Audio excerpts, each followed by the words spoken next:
Hello, everybody. Welcome to episode 154 of Optimal Living Advice, the podcast where we take any questions you might have about the many struggles of life and get them answered for you here on the show.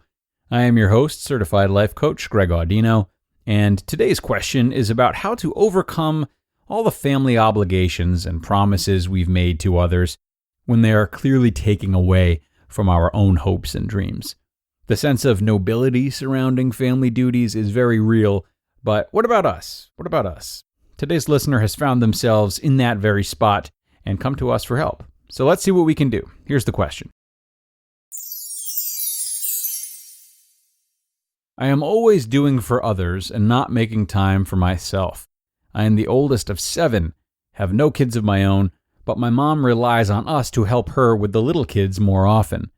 I am ready to start living my life, but every time I try to do it, something comes up with my family.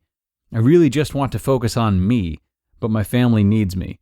I don't see how I can get ahead because I am not at my best self right now. I always feel bad when I say no, but I don't have any boundaries with the word no. Okie doke, this is a wonderful question. Thank you for sending it in. What you are talking about here is certainly a trap that a lot of people can fall into, and the allure or duty of doing so much for family can get harder and harder to shake, not only as responsibilities pile up, but because it's generally considered a good thing to be a contributing family member. That's true. One of life's greatest gifts is a strong and well-functioning family. But like anything else, it has to have moderation and be balanced with the fulfillment of one's own needs. So let's break that down. It seems like a lot of this is going through your mother. And with 7 children of her own, it makes sense for her to have her hands full and look for help where she can get it. The first step for you will be trying to say the word no, or having a discussion with your mom about these feelings you're having. Understand that your mom is trying to fulfill her own needs, which is raising all of these kids. And unless she's told that something is wrong with you, unless she's told that you're feeling bad, she has no reason to stop asking you for so much help. So if you haven't at least disclosed your desire to live your own life to her, it's really time to do it. Now, what if you've already had this conversation and it went nowhere? Well, that's okay.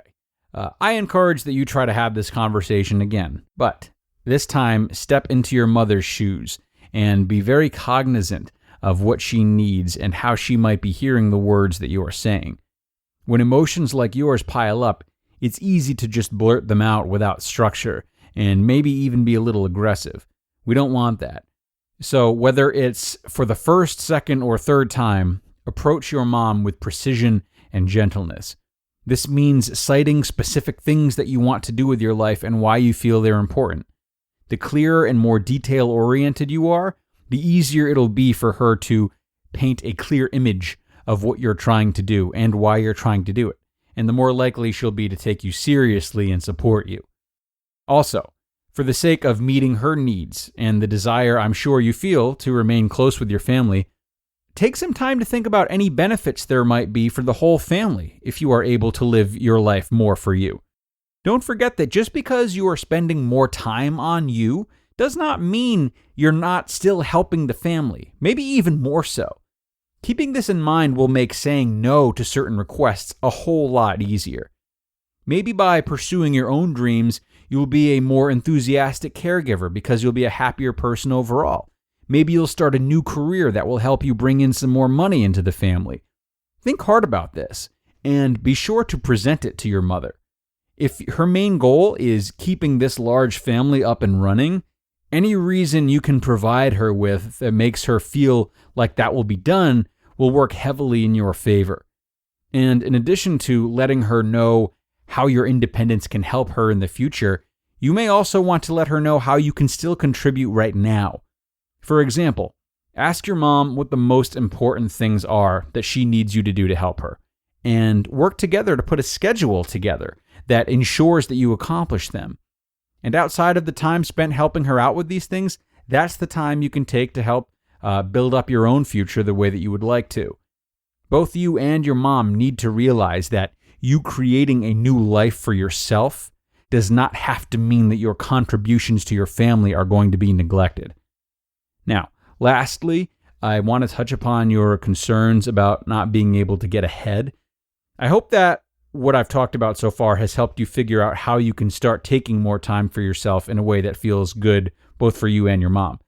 But at the same time, you would be foolish to think that your growth or this idea of being ahead hasn't started yet.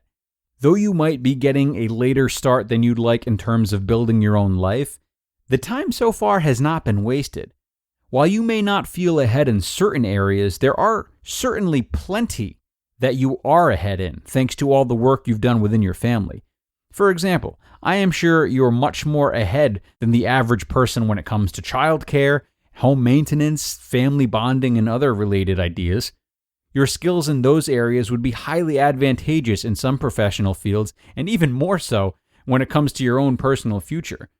Should you raise a family of your own one day, you are going to have much, much less of a learning curve than others who have not done the things you've done. You'll probably be the only parent in the hospital that knows exactly what to expect, and that is one of the biggest hurdles that many people face in life. While you have room to grow in many areas of life, which you will, don't be so quick to disregard the many skills you already possess that others wish they had. Thank you again to the listener for submitting this question. This is certainly something that affects many, many people around the world, especially as more and more families are choosing to live together for longer periods of time.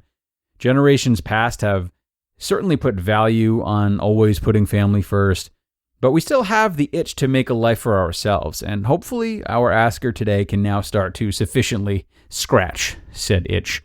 That's going to do it for today, though. If you've got a question you'd like help with on the show, email it to us at advice@oldpodcast.com, advice@oldpodcast.com. The door is always open, and we will do our best for you, both here and through email. Thank you so much for being here, everybody. Go out and enjoy yourselves today, and I will be here with you for the next one soon. Take care.